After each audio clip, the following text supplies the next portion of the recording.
kita terapkan atau dapat kita laksanakan dalam kehidupan kita sehari-hari.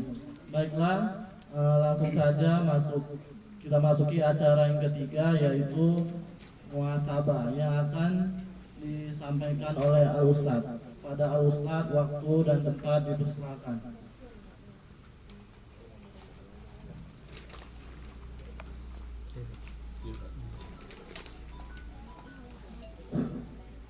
Bismillahirrahmanirrahim. Assalamualaikum warahmatullahi wabarakatuh. Waalaikumsalam warahmatullahi wabarakatuh. Alhamdulillahirabbil alamin wa bihi nasta'in ala umuri dunya waddin. Asyhadu an la ilaha illallah wahdahu la syarika lah. Allahumma shalli wa sallim wa barik ala sayyidina Muhammad abdika wa rasulika nabiyil ummi wa ala alihi washabihi ajma'in. Rabbi ishrah li sadri wa yassir li amri wa hlul 'uqdatam min lisani yafqahu qawli. Rabbana zidna ilma wa razukna fahma wa ja'alna minas sholihin. Ya Allah, ya Rabb, dengan keberkahan dan kemuliaan Nabi Muhammad SAW, keluarga dan sahabat-sahabatnya, dengan keberkahan dan kemuliaan Syekh Al-Qadir Al-Jailani, ampuni ya Allah dosa kedua orang tua kami, ampuni ya Allah dosa kami. Ya Allah, ya Rabb, mudahkan kami mencari ilmu, mudahkan kami mempelajari ilmu, mudahkan kami ya Allah memahami ilmu dan mengamalkannya. Ya Allah, berkahi majelis ini, berkahi rumah kami ya Allah. Amin ya rabbal alamin. Mari kita mulai muhasabah dan pengajian manajemen hati pada hari ini dengan membacakan umum kitab. Adapun pahalanya kita hadiahkan untuk Nabi Muhammad SAW, keluarga dan sahabat-sahabatnya, kemudian untuk para tabi'in, tabi'ut tabi'in, untuk Syekh Al-Qadir Al-Jailani, untuk guru-guru kita, kedua orang tua kita, dan untuk kaum muslimin dan muslimat pada umumnya. Al-Fatihah. A'udzu billahi minasy syaithanir rajim. Bismillahirrahmanirrahim. Alhamdulillahi rabbil alamin. Ar-Rahmanir Rahim. Maliki yaumiddin. Iyyaka na'budu wa iyyaka nasta'in. اهدنا الصراط المستقيم صراط الذين أنعمت عليهم غير المغضوب عليهم ولا الضالين آمين. Ilahya anta maksudi wa ridhaka matlub. Ya Allah, Allah yang kami tuju dan mulai yang kami cari. Bapak yayasan yang saya hormati dan saya muliakan, guru-guru yang saya hormati dan saya muliakan. Baik, sebelum kita masuki muhasabah, ya, terlebih dahulu saya perkenalkan diri saya dulu. Tak kenal maka tak sayang. Nah, jadi tadi sudah saya kenalkan sekelumit. Saya perkenalkan lagi, ya. Nama saya Ustadz Triwidya Sandika SSM Hum. S2 saya dari Unimed, dan saya punya majelis taklim manajemen hati. Jadi kalau Bapak Ibu ada keringanan langkah dan waktu bisa datang. Itu setiap bulan ada ruqyah, ada muhasabah ruqyah manajemen hati gratis di rumah. Setiap bulan minggu pertama. Ini alamatnya ada di sini kan? Nah, kalau nggak ada nanti bisa gabung di grup WA saya namanya manajemen hati. Ini ada nomornya di sini. Kemudian setiap minggu itu ada pengajian al-tasawuf, kitab halikam. Iya. Nah, itu tentang hati juga. Nah, itu bisa datang gratis juga. Nah, silakan Bapak Ibu kalau ada waktu datang. Itu ba'da maghrib sampai isya. Nah, itu bisa datang. Kemudian saya dosen tetap di UIN, dosen terbaik 2009, dosen LP3I terbaik.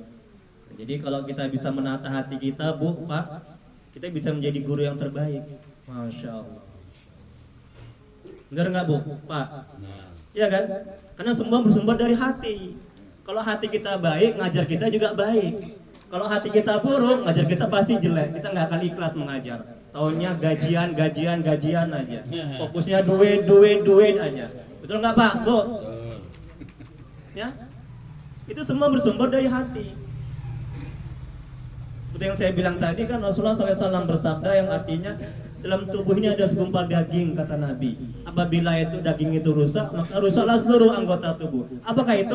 Itulah dia hati.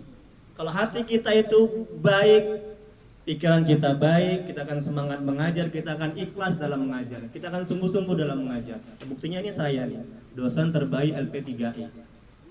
Itu kampus top itu kan Bu, hampir seluruh Indonesia itu ada cabangnya. Ini saya bukan membanggakan diri, bukan ria.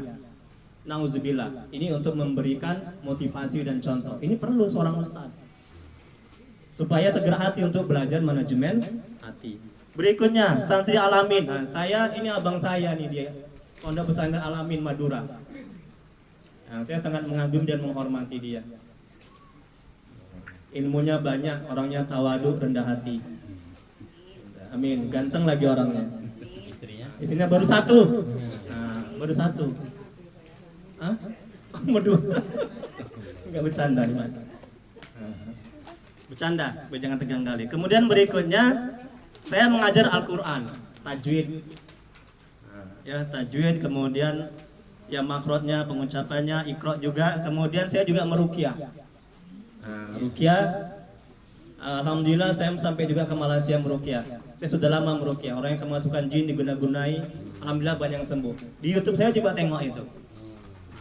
Nama channelnya Ustadz Triwidya Sandika Official. Like, share, and subscribe. Dapat pahala ibu-ibu. Betul, Pak Yasan. Alhamdulillah Pak Haji. Ya kan? Nah, ini bukan promosi, Ustadz ini promosi. Enggak. Ini hanya dakwah kita mengajak. Dakwah itu tidak hanya di dunia ini nyata, tapi dunia maya juga. Yang Ustadz Somad itu kan, 1,5 miliar dia dapat dari hasil YouTube. Dapat pahala, dapat duit. Dia bilang sendiri. Ini nanti saya upload nih di YouTube ini. Mudah-mudahan dia nanti nonton. Yang tadinya kakinya nggak bisa lurus, setelah diruqyah lurus. Yang tadinya nggak mau sholat, setelah diruqyah sholat. Yang tadi ada masukan jin setan, setelah diruqyah keluar jin setannya. Ini banyak jinnya ini Bu. Hati-hati. Nampak dari muka-mukanya ini, ya kan? Sholat nggak khusyuk, betul? Iya.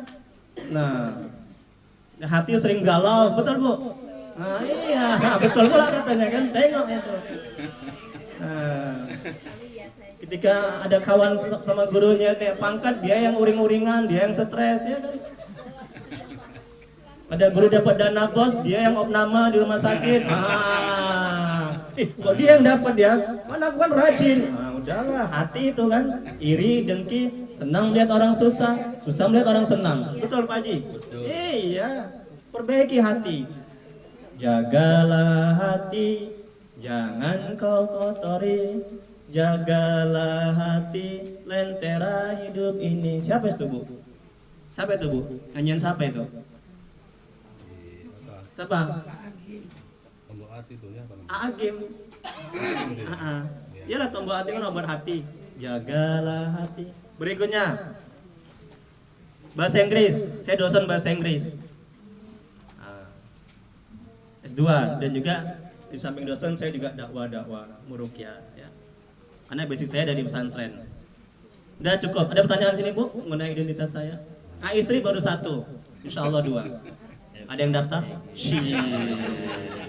Nggak bercanda. Ustadz ini getek kali ini. Nggak bercanda ya. Boleh kan Pak? Poligami kan? Boleh Bu. Coba Pak Haji bilang boleh. Ya. Iya, kata Allah harus adil. Bercanda ya Bu ya, bercanda ya. Jangan pula nanti Ibu benci sama saya ya. Oh betul nggak apa-apa, didukung saya. Masya Allah. Alhamdulillah, amin ya. Oke, kalau nggak ada pertanyaan kita lanjuti muhasabah. Apa itu muhasabah? Kan gitu kan tadi Ibu ada yang tanya, Ustadz muhasabah itu apa? Saya nggak tahu. Nah, itu. Jadi muhasabah adalah sebuah upaya dalam melakukan evaluasi terhadap diri sendiri. Ini penting, ini mau Ramadan, betul? Nah, ya. Dalam melihat kebaikan dan keburukan. Kemudian evaluasi atau introspeksi diri tersebut terhadap hubungan hamba dengan Allah. Tengok bagaimana hubungan kita dengan Allah. Udah baik belum? Bacaan sholatnya, ibadahnya, baca Qur'annya, tahajudnya, ya kan? Ketaatan kita sama Allah sudah bagus belum? Nah itu kita muhasabah evaluasi. Kalau belum bagus, perbaiki.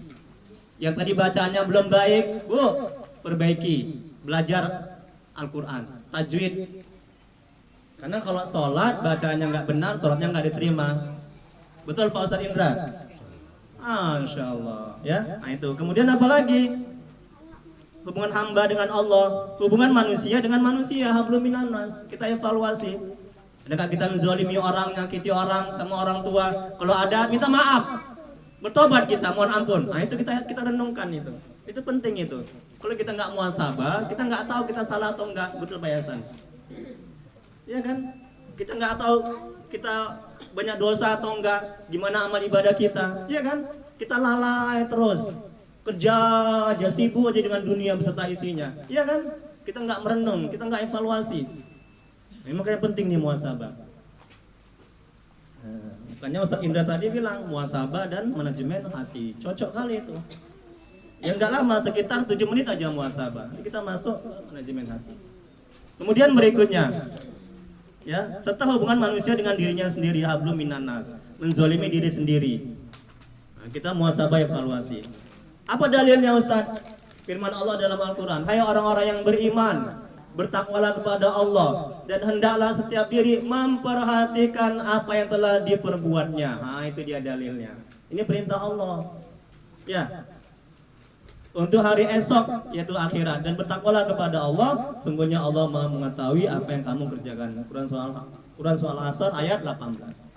Dan hadis Nabi Rasulullah SAW bersabda yang artinya, orang yang pandai adalah yang menghisap atau mengevaluasi dirinya sendiri serta beramal untuk kehidupan sudah kematian.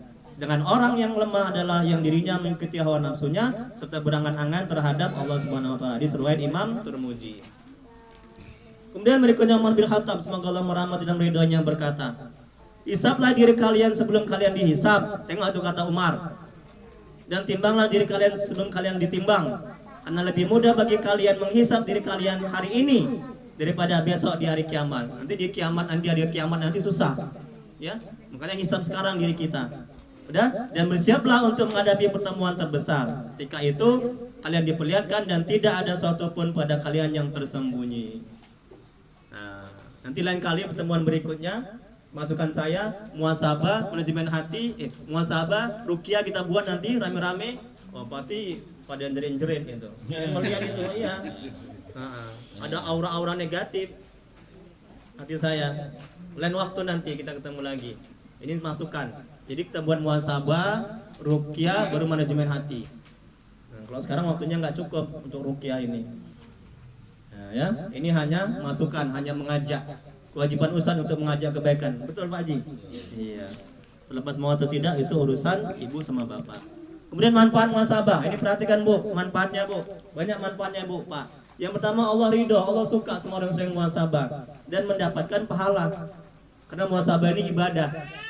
Karena sudah menjalankan perintah Allah. Ini perintah Allah. Terus yang kedua, tolong dipahami ini manfaat muhasabah. Termotivasi untuk memperbaiki dan meningkatkan amal ibadah. Tengok itu. Kalau kita nggak muhasabah, kita nggak akan termotivasi hati ini untuk taat, untuk bangkit. Yakinlah, kita akan lalai sama dunia. Betul? Betul kan? Lalai sama istri, anak, pangkat, jabatan, sibuk terus di kerjaan, di sekolah. Nggak pernah muhasabah. Nggak akan termotivasi. Yang ketiga, menjadi ringan pada hari kiamat jika sering muhasabah atau mengevaluasi diri. Yang keempat, manfaatnya muncul kesadaran di dalam hati akan kekurangan. Betul kan? Merenung kita, ya Allah, aku banyak dosa, ya Allah, aku ini iri, dengki, ya Allah. Kan gitu jadinya. Betul kan? Sadar kita akan kekurangan kita. Betul? Kalau kita nggak muhasabah, kita nggak tahu kita ini dengki, iri, takabur, dendam. Iya kan? Kita lebih sibuk melihat aib orang lain ketimbang aib diri kita. Betul? Ya kan Pak Haji? Nah, ini yang kelemahan kita ini. Ya, terus apa lagi? Jadi muncul kesadaran dalam hati akan kekurangan, kelemahan dan keburukan diri kalau kita muhasabah. Yang kelima, amal ibadah menjadi sempurna. Tengok itu. Ya kan? Dan bersih dari penyakit-penyakit hati. Iri dan kita kabur sombong itu bersih, buah dari muhasabah. Terus yang keenam, hawa nafsu menjadi lemah dan terkekang untuk berbuat keburukan. Yang ketujuh, menimbulkan rasa syukur atas nikmat yang telah Allah berikan. Yang ke-8, tahu dan kenal kualitas diri sehingga terdak hati untuk menggali. Yang ke-9, timbul paham dan sadar di hati terhadap perintah Allah dan larangannya. Yang ke-10 yang terakhir, benteng dari godaan setan dan mengampuni dan menghapus dosa-dosa. Sebenarnya banyak lagi manfaatnya. Ini hanya sebagian manfaat dari muhasabah. Makanya saya anjurkan, saya sarankan, ya, ayo kita perbanyak muhasabah. Yang paling nikmat lazat pas sholat tahajud. Kan hening gitu kan? Coba kita menangis. Nah, nanti ini saya sarankan menangis semuanya. Usahakan menangis kalau nggak bisa menangis. Karena apa? Karena dengan menangis kita menyelesaikan dosa-dosa kita, itu akan bersih hati itu, akan lapang dada itu, dan rahmat Allah, ampunan Allah akan tercurah kepada kita. Ya, saya mohon yang nggak bisa menangis. Bukan wajib. Kalau wajib berdosa kalau nggak menangis jadinya, kan gitu ya. Ini hanya anjuran, usahakan menangis. Coba setiap kalimat ini coba renungkan, resapi, berjanji dan mengulangi, tidak buat lagi. Ini untuk saya juga banyak dosa. Sekalipun saya ustadz, semuanya orang banyak dosa, ada dosa kecuali Nabi. Betul Pak Haji ya? Dia maksum.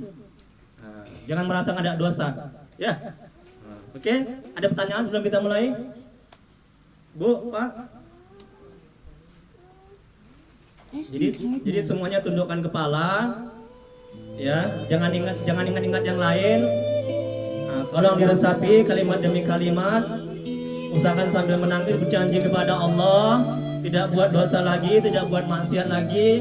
Ingat dosa sama suami, sama orang tua, ya, sama tetangga, sama anak, sama istri, sama kawan kerja, sama guru kita, sama guru, sama profesi. Ingat dosa-dosa, ya, berjanji tidak mengulangi lagi, ya, berniat menjadi lebih baik, tobat, ya, agar jin, syaitan itu keluar dari dalam tubuh kita, agar kita mau untuk taat kepada Allah.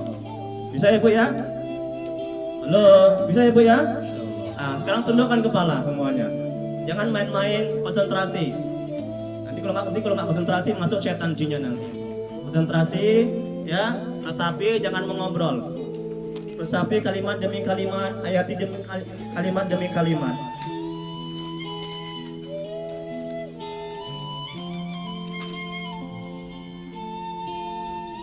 Hadirin, mari kita sejenak tundukkan kepala dan hati. Hari berganti hari, semakin dekat dan akhir hayat kita. Mau tidak mau, akan datang suatu saat hidup ini akan berakhir.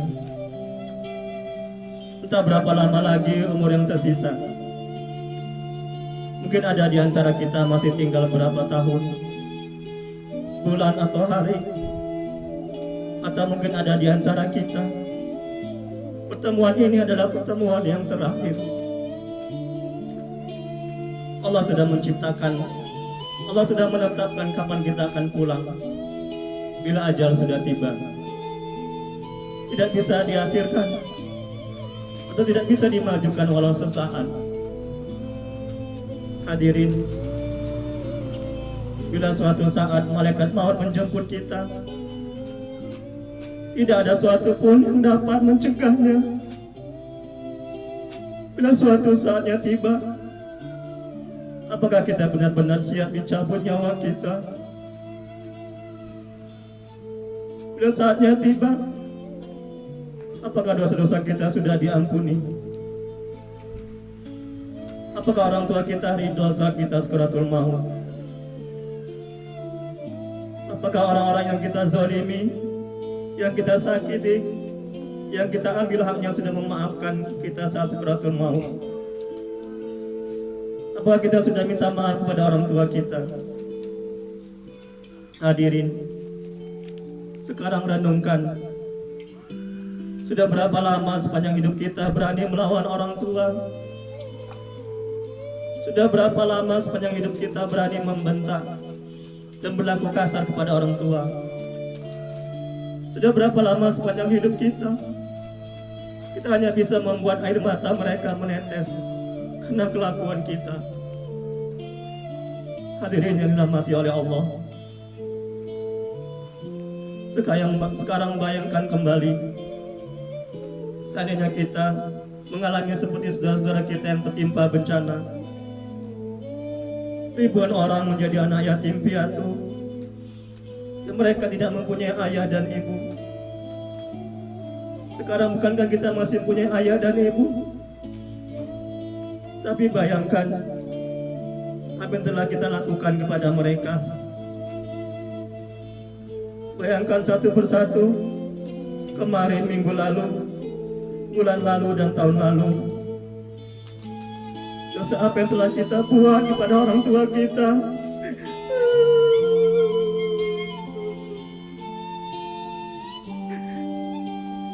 Bayangkan dosa apa yang telah kita lakukan kepada orang tua seumur hidup kita. Hadirin yang dirahmati oleh Allah, lupakah kita selama 9 bulan berada di dalam kandungan ibu kita dan dibawa kemanapun kita pergi? Lupakah kita selama 9 bulan berada di dalam kandungan ibu kita? Dia tidak pernah mengeluh. Bayangkan pada saat itu betapa berat perjuangan ibu kita. Ya Allah, kami jolim ya Allah, kami banyak dosa ya Allah sama orang tua kami ya Allah. Bayangkan ibu kita mual-mual dan tidak bisa tidur karena kita ada di dalam perut ibu kita. Bahkan ibu kita setiap malam berdoa agar kita selamat dan menjadi anak soleh dan soleha. Betapa pengasih dan penyayangnya orang tua kita.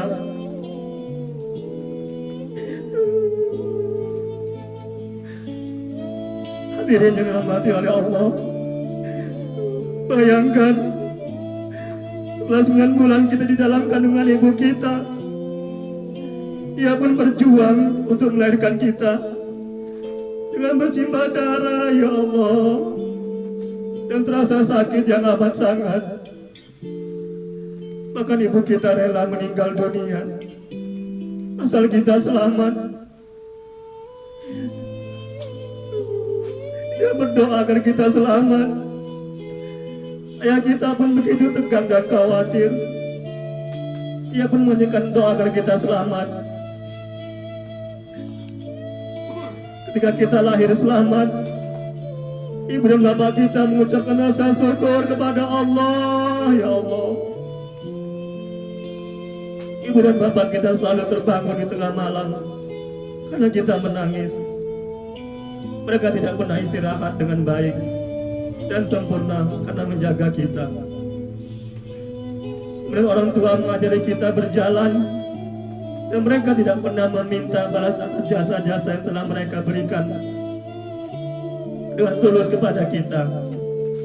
Sekarang bayangkan, setelah apa yang telah mereka berikan dengan tulus, ya Allah, tapi kita malah membalasnya dengan berlaku kasar, menganiaya orang tua kita, membentak mereka, menghina mereka, durhaka kepada orang tua kita. Ampuni kami ya Allah, jangan kau azab kami ya Allah. Pantaskah kita berbuat jahat, berbuat buruk dan zalim kepada orang tua yang sudah banyak berjasa kepada kita ya Allah? Ampuni kami ya Allah, jangan azab kami ya Allah. Sudah berapa lama kita membuat orang tua kita menderita, meneteskan air mata. Ya Allah,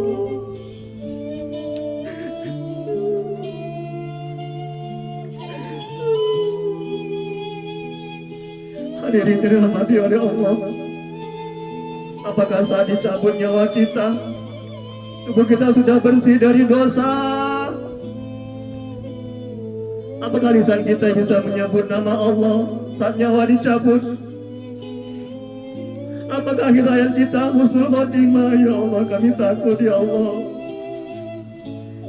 Apakah yang berjenazah kita orang-orang yang ikhlas?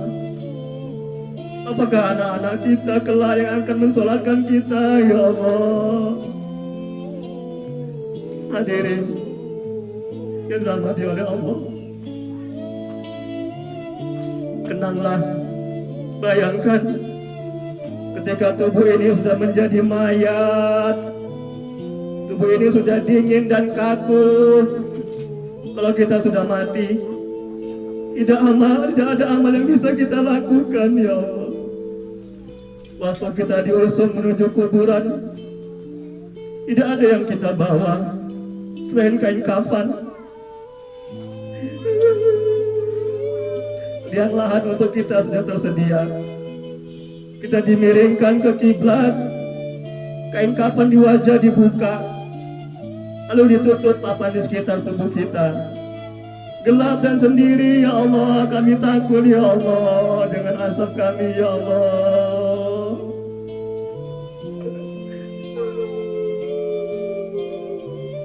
Tidak lama tanah menimbun kita. Orang-orang yang kita cintai beberapa saat berada di atas kuburan kita, dan perlahan satu-satu meninggalkan kita, pulang ke rumah. Kita harus siap bila azan menjemput kapan saja. Hadirin dirahmati Allah Subhanahu wa taala. Ya Allah, tolong ya Allah yang Maha Pengasih dan Penyayang, jadikan pertemuan ini benar-benar pertemuan yang Kau ridai, ya Allah. Pertemuan yang penuh dengan ampunan-Mu, ya Allah, rahmat-Mu, ya Allah. Inilah kami hamba-hamba-Mu yang bergelimang dengan dosa dan maksiat, ya Allah. Ya Allah, kami telah menzalimi pada diri kami sendiri. Jika tidak Engkau ampuni kami, ya Allah, jika Engkau tidak merahmati kami, ya Allah, tentulah kami menjadi orang-orang yang rugi. Ya Allah, terima tobat kami, ya Allah, dan jadikan akhir hayat kami husnul khatimah. Ya Allah, kami mohon keselamatan dalam agama, kesehatan pada badan kami, ya Allah, bertambahnya ilmu, berkah dalam rezeki, tobat sebelum mati, rahmat ketika mati, keampunan setelah mati. Ya Allah, permudahkanlah kepada kami saat sakaratul maut, ya Allah. Selamatkan kami dari api neraka, ya Allah. Keampunan ketika dihisab, ya Allah. Ya Allah, tolong ya Allah, ampuni sebusuk apapun hidup yang pernah kami jalani. Ampuni kezaliman yang pernah kami buat kepada orang tua kami. Jangan pernah biarkan orang tua kami menyesal melahirkan kami. Berikan kami kesempatan sisa umur ini untuk membahagiakan kedua orang tua kami, ya Allah. Ya Allah, ampuni dan sayangi orang tua kami. Muliakan sisa umurnya. Jadikan husnul khatimah akhir hayatnya, dan jadikan mereka di surga, ya Allah. Ya Allah, tolong ya Allah, ampuni guru-guru kami, ya Allah, yang menjadi jalan kami bisa dekat dan mengenal-Mu. Muliakan mereka. Amin ya rabbal alamin. Alhamdulillah rabbil alamin, ya Allah.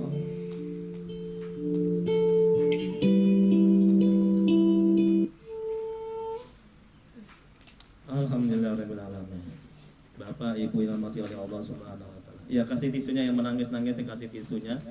Ya, biar dilap air matanya. Alhamdulillah itu air mata rahmat, air mata tobat, ya. Kita berjanji kepada Allah, ya, setelah ini kita kembali kepada Allah, jangan lagi buat dosa, maksiat, ya. Nah, jangan lagi durhaka kepada Allah, menyakiti orang tua, ya. Perbaiki amal ibadah dengan ilmu agama, ya. Nah, insyaallah Allah mengampuni kita, menerima tobat kita, dan kedepannya kita bisa dengan mudah taat dan kembali kepada Allah. Amin ya rabbal alamin. Ada yang mau ditanyakan sebelum kita mulai pengajian manajemen hati tentang muhasabah ini, atau mungkin ada yang berbagi, share apa yang dirasakan ketika muhasabah tadi, atau mungkin usulan-usulan, silakan Bapak Ibu.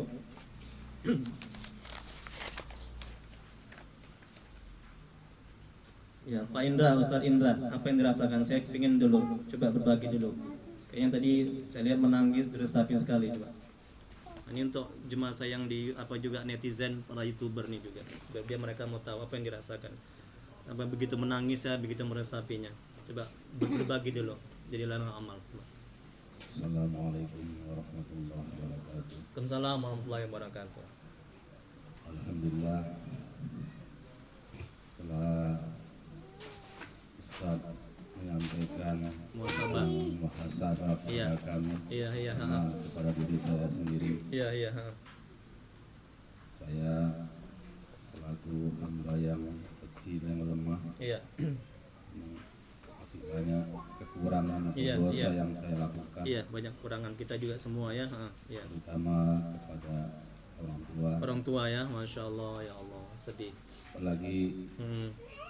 orang tua saya, Iya. mama masih hidup, Ya Allah, bersyukur ya masih ada ya, alhamdulillah.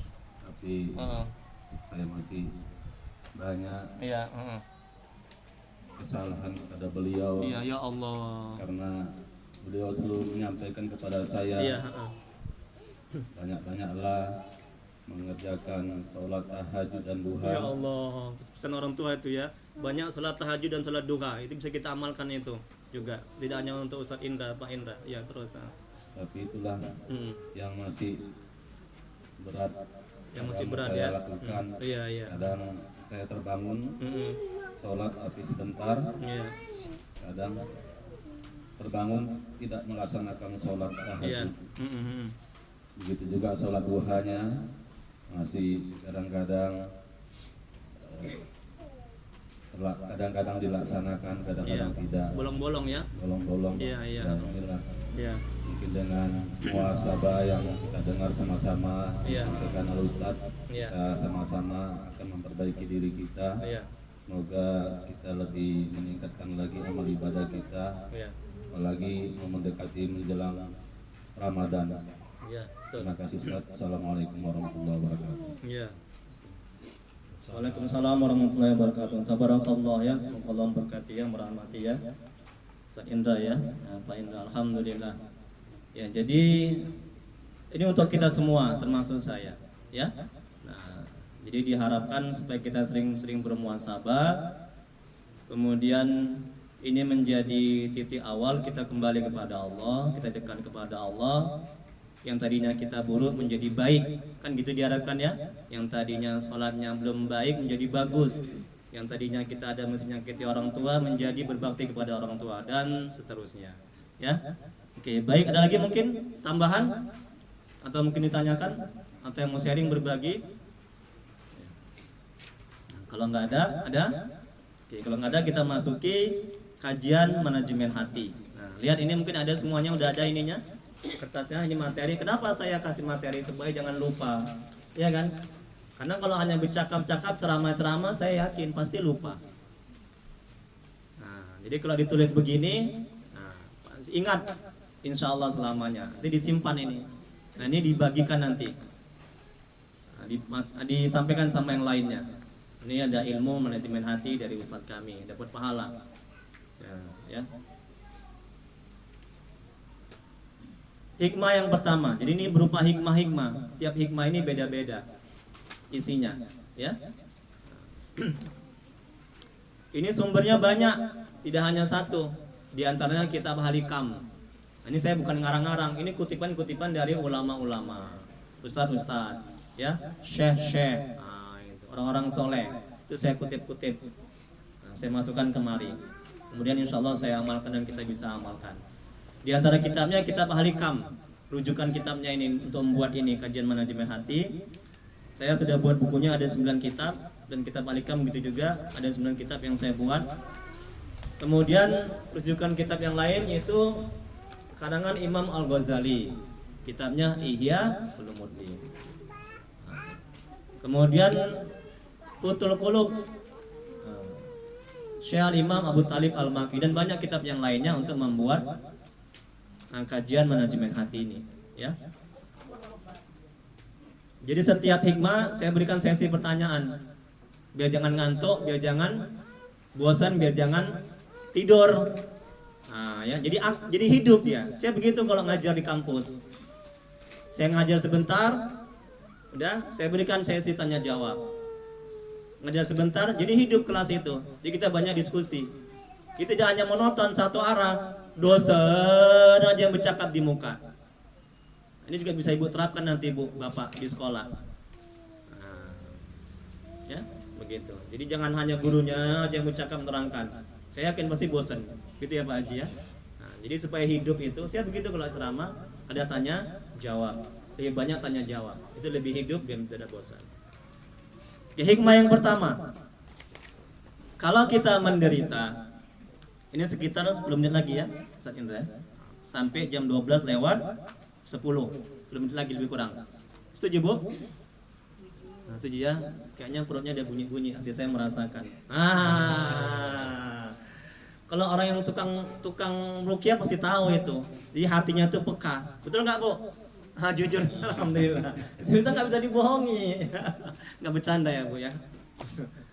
Oke, masya Allah. Ya, 10 menit lagi ya. Kalau kita menderita, penyebabnya cuma satu, kurang bersyukur kepada Allah. Tengok itu. Nah, udah punya kulkas 1, pingin 2. Udah punya kereta, pingin mobil. Udah punya sepeda, pingin kereta. Betul, menderita itu. Kecil tidak disyukuri, ya, itu akan menderita akibatnya. Tapi kalau nikmat yang kecil disyukuri, yakinlah, kita akan bisa bersyukur, kita tidak akan menderita stres sengsara. Punya rumah segini, jangan menginginkan rumah yang besar gedong. Kalau kita menginginkan apa yang tidak ada, siap-siap kita stres sengsara menderita. Itu manajemen hatinya. Tapi syukuri apa yang ada. Ya, Allah berikan rumah, kita nggak kepanasan. Dan lihat ke bawah dalam dunia ini Bu. Jangan lihat ke atas. Kalau kita lihat ke atas, kita nggak akan pernah bersyukur. Paham Bu? Nah, contohnya kita punya rumah ini. Kalau kita melihat rumah yang gedong, kita nggak akan pernah bersyukur. Kebalikan dalam akhirat, kita lihat yang ke atas. Tengok tuh orang itu, sudah baca Quran, kita masih iqra aja. Gitu Bu. Ya, tengok orang itu. Tiap hari dia tahajud, Ustaz Indra. Sementara kita nggak tahajud, kita lihatnya ke atas dalam urusan akhirat. Kita termotivasi untuk taat. Urusan dunia, lihatnya ke bawah. Alhamdulillah ya Allah, aku punya rumah ini. Tengok orang tuh banyak yang di kolong jembatan. Dia Pak Haji, mereka nggak punya rumah. Alhamdulillah, bersyukur. Enak hati itu, tenang hati itu. Nah begitu caranya menyikapi hidup ini. Nah, itu manajemen hatinya. Nih tengok nih. Kalau kita menderita, penyebabnya cuma satu, kurang bersyukur kepada Allah. Demi Allah, berfirman dalam Al-Quran, la in syakartum la azidannakum wa la in kafartum inna azabi lasadid. Kalau engkau syukur, aku tambah. Itu janji Allah itu. Punya istri 1, Ustaz Indra, bersyukur, ditambah lagi sama Allah 2. Oh iya betul. Bersyukur. Jangan tegang lah Bu. Baru di sana ada tegang ya. Jangan biasa aja. Enggak bercanda. Berikutnya, contohnya ketika ada luka di hidung, kita menderita. Kenapa menderita? Karena sibuk lihat luka, tidak lihat hidungnya. Ini Bu manajemen hatinya. Ketika tangan kanan kita sakit, jangan hati akal pikiran kita terfokus kepada tangan yang sakit. Kalau itu yang Ibu lakukan, stres, yakinlah demi Allah stres kita, sengsara menderita. Tapi coba lihat nikmat-nikmat Allah yang lainnya. Tangan kiri masih lengkap, mata semua masih lengkap, kita masih bisa beribadah. Gitu caranya Bu. Ketika kita nggak punya mobil, jangan hati akal pikiran terfokus kepada mobil yang nggak kita punya. Kalau itu yang kita lakukan, stres kita. Tapi coba lihat, kita masih punya kereta, mana-mana bisa kita naiki. Timbul rasa syukur, alhamdulillah ya Allah. Ketika kita jadi guru, gaji kita kecil, kecil. Jangan kita ngomel, jangan kita buruk sangka, jangan kita nggak syukur. Syukur Ibu, guru gaji. Tapi saya yakin nih sehat-sehat nih gurunya, pasti gajinya besar ini ya. Alhamdulillah ya, mukanya cerah-cerah kan Bu, ya payasannya. Alhamdulillah. Amin ya rabbal alamin. Ya. Nah, jangan kita stres. Tengok sekarang banyak PHK, betul? Orang nggak punya kerjaan, nganggur. Nah, ke situ kita melihatnya. Sehingga alhamdulillah.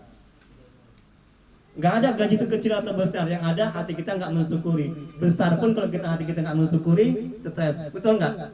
Jemaah saya itu kaya Bu, kurang apa dia? Rumahnya bertingkat, yang istrinya 4, mobilnya banyak, tapi rumahnya kayak kiamat. Kenapa? Karena hati tidak syukur. Anaknya narkoba, nauzubillah. Ya ini tadi ya, ini hikmah. Nah, jadi jangan hati akal pikiran melihat kekurangan yang satu itu, tapi juga lihat nikmat-nikmat yang Allah berikan. Ini bukan kata saya, ini kata ulama.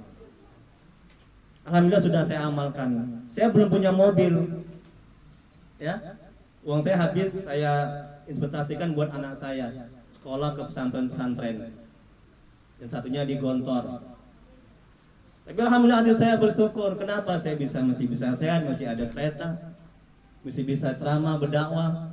Ya, tengok orang tuh kemana-mana nggak bisa jawab nama di rumah sakit. Ah begitu bu. Ya kan? Nafas tinggal satu-satu. Timbul rasa syukur. Alhamdulillah. Jadi rezeki itu tidak hanya duit, betul nggak bu? Pak, ya, iman itu rezeki, kesehatan rezeki, betul kan? Kemampuan kita ibadah itu juga rezeki. Jadi jangan hanya dipandang, difokus sama duit. Ustaz, saya nggak ada rezeki, duit saya cekak. Saya tanya, Bapak sehat, bisa berdiri, bisa ibadah, bisa bernapas. Tengok tuh di rumah sakit, orang beli oksigen, betul kan Pak Haji? Bapak nggak beli ini oksigen. Coba bayar coba, kata Allah, mana? Itu kamu pikiri, itu Bapak pikiri, merenung dia. Nah, bersyukur. Ini hikmah yang pertama. Saya buka pertanyaan, silakan sebelum kita masuk ke yang kedua. 5 menit lagi. Masya Allah.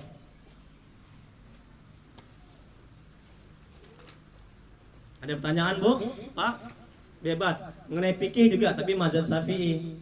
Saya hanya belajar, insya Allah menguasai mazhab Syafi'i, fikih. Kalau mazhab lain saya nggak kuasai. Saya juga ngajar fikih, cara sholat yang baik, cara wudhu yang baik, cara itu. Jadi pertanyaan tidak hanya terfokus hanya ini, ya. Jadi bebas. Silakan.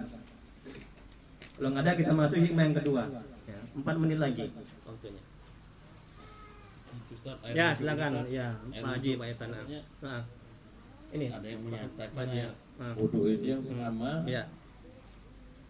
Kalau kita kan biasa kita ulang-ulang, kalau dapat paham nggak Ya. boleh diulang-ulang gitu. Air wudhu tadi nggak boleh wudhu putar-putar, harus lurus saja. Jadi yang mana yang sebenarnya benar Pak? Ya. Ya. Alhamdulillah, terima kasih Pak Haji ya. Tabarakallah, semoga Allah memberkahi. Amin rabbal alamin. Ustaz, ada yang mengatakan kalau kita ngambil wudhu itu nggak boleh diulang-ulang menggosoknya, kan gitu ya, menggosoknya. Misalnya kalau misalnya muka kita ulang-ulang gini, gosok-gosok gini itu nggak boleh. Nah itu. Jadi jawabannya mazhab Syafi'i, ulama Syafi'iyah, kenapa mesti digosok-gosok, ya, atau dipastikan untuk memastikan rata? Ya, agar terkena semua basuhannya. Karena kalau cuma sekali aja dikhawatirkan ada yang tidak terkena. Contohnya bu, perhatikan bu. Ini yang kecil ini dekat kuping telinga ini, itu mesti kena basuhan. Ini termasuk wajah. Kalau nggak kena nggak sah wudunya. Nah itu, ini, nampak kan? Nah kemudian coba lihat nih kepala saya. Yang dinamakan wajah mana? Ini dinamakan wajah itu mulai tempat tumbuhnya rambut. Itulah dia wajah. Kalau nggak kena basuh nggak sah sholatnya. Karena muka ini termasuk rukun wudhu, betul kan? Yang sunat mana? Yang wajib muka, tangan, ayo. Muka, tangan, kepala, kaki. Muka, tangan, kepala, kaki. Betul nggak bu? Itu kan yang rukun, yang wajib. Kalau nggak kena basuh maka tidak sah. Nah kalau yang sunat mana? Yang berlobang. Apa aja itu yang sunat? Mulut, hidung, telinga. Mulut, hidung, telinga. Itulah sunat, basuhan sunat. Ini mesti tahu. Jemaah saya udah pimpinan di suatu kantor yang hebat, tapi wudhu pun dia nggak ngerti. Ini kaji dasar, betul? Macam mana hati kita mau tenang? Macam mana kita mau masuk surga? Macam mana selama dunia akhirat? Wudhu kita nggak beres. Kalau wudhu nggak beres, sholat nggak diterima, betul nggak bu? Nggak apa-apa, ini kaji dasar. Gitu Pak Haji ya jawabannya ya. Jadi mesti digosok, dipastikan semuanya kena, termasuk ini anak-anak telinga ini yang kecil. Nah ini itu kena basuhan. Kemudian ini, nah kalau ada jenggot di sela-sela begini dia, nah gini kan, perhatikan ini, supaya apa? Masuk tuh air wudhu. Udah. Nah kemudian ini kan kalau kita basuh sampai dagu ke dalam sedikit. Jangan hanya di luar dagu gini. Kalau luar dagu gini nanti nggak kena merata mukanya. Mesti dagu sini ke dalam sedikit dibasuh. Kalau basuh muka, ini perhatikan itu. Nah, ya, itu ada di kitab-kitab Fathul Mu'in, fikih. mazhab Syafi'i. Udah? Kemudian tangan juga, basuh tangan. Ini wajib, betul nggak? Ini jari-jari. Saya perhatikan itu orang berwudhu, perhatikan Bu. Ini penting. Mereka begini aja wudhunya. 1, 2, 3. La ilaha illallah. Kira-kira kena nggak ini selanya ini? Nggak sah itu wudhunya, nggak sah sholatnya. Betul? Maaf Sakap, maaf ini Pak Haji. Kaki begitu juga, ini selanya. Perhatikan Bu. 1, 2, 3. Nggak